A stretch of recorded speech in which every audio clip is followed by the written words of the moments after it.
తాకట్టులో ఉన్న బంగారానికి తక్షణ విముక్తి. ఈ రోజు మార్కెట్ రేట్ క్యాష్ మీ చేతిలో. శివ గోల్డ్ కంపెనీ, మీ నమ్మకానికి మా హామీ.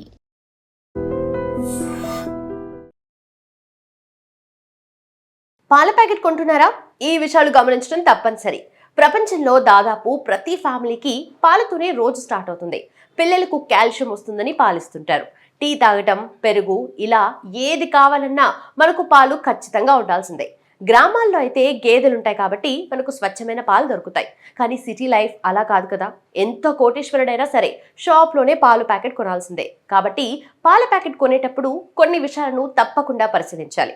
సరైన పాలు ఎంచుకోకపోతే ఆరోగ్య సమస్యలు తలెత్తే ప్రమాదం ఉంటుంది. అందుకే పాల ప్యాకెట్ కొనేటప్పుడే ఈ విషయాలు మీరు గుర్తుంచుకోండి. మనం పాలు కొనేటప్పుడు కేవలం తయారీ, గడువు తేదీలు మాత్రమే చూసి తీసుకుంటూ ఉంటాం.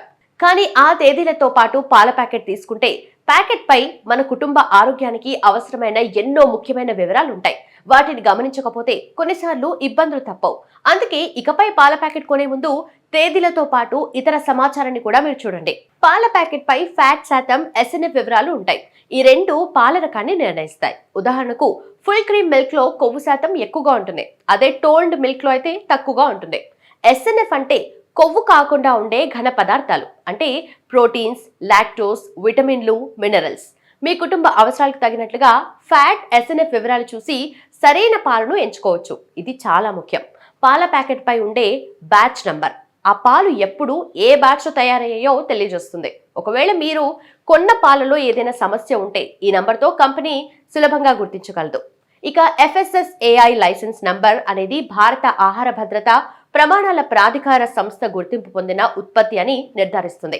ఈ నంబర్ ఉంటే మీరు కొనే పాలు ఓ గుర్తింపు పొందిన సంస్థ తయారు చేస్తుందని నమ్మొచ్చు. ఇది వినియోగదారుల భద్రతకు చాలా ముఖ్యం. ఇక నిల్వ చేసే పద్ధతిని కూడా గమనించడం చాలా ముఖ్యం. చాలా పాల ప్యాకెట్స్ పై పాలను ఎలా నిల్వ చేయాలో స్పష్టంగా రాసి ఉంటుంది. ఉదాహరణకు కీప్ రిఫ్రిజిరేటెడ్ లేదా కన్జ్యూమ్ సూన్ ఆఫ్టర్ ఓపెనింగ్ లాంటి సూచనలు చాలా ముఖ్యమైనవి. ఈ సూచనలు పాటిస్తే పాల తాజాదనాన్ని, నాణ్యతను ఎక్కువ కాలం కాపాడుకోవచ్చు. సరైన పద్ధతిలో నిల్వ చేయకపోతే పాలు పాడయ్యే అవకాశం ఉంది. కాబట్టి ఈ సూచనలను తప్పకుండా పాటించండి.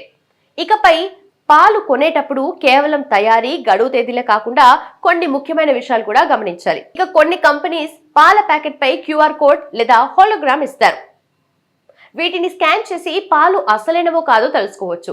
పాల ప్యాకెట్ కొనేటప్పుడు గడువు తేదీ, సీల్, అలాగే నిల్వ విధానం వంటి విషయాలను పరిశీలించడం చాలా ముఖ్యం. ఇలా జాగ్రత్తగా చూసి కొనటం వల్ల మీరు, మీ కుటుంబం ఆరోగ్యంగా ఉంటారు. ప్యాకెట్ ఉబ్బినట్లు కనిపిస్తే దాన్ని కొనకండి. ఇది పాలు చెడిపోయాయి అనే దానికి సంకేతం. అలాంటి పాలు ఆరోగ్యానికి హానికరం. పాలు ఎప్పుడూ చల్లని ప్రదేశంలో లేదా ఫ్రిడ్జ్ లో ఉంచాలి. వేడి ప్రదేశంలో ఉంచిన పాలు త్వరగా చెడిపోతాయి. కాబట్టి చల్లని ప్రదేశంలో ఉంచిన ప్యాకెట్ మాత్రమే కొనాలి.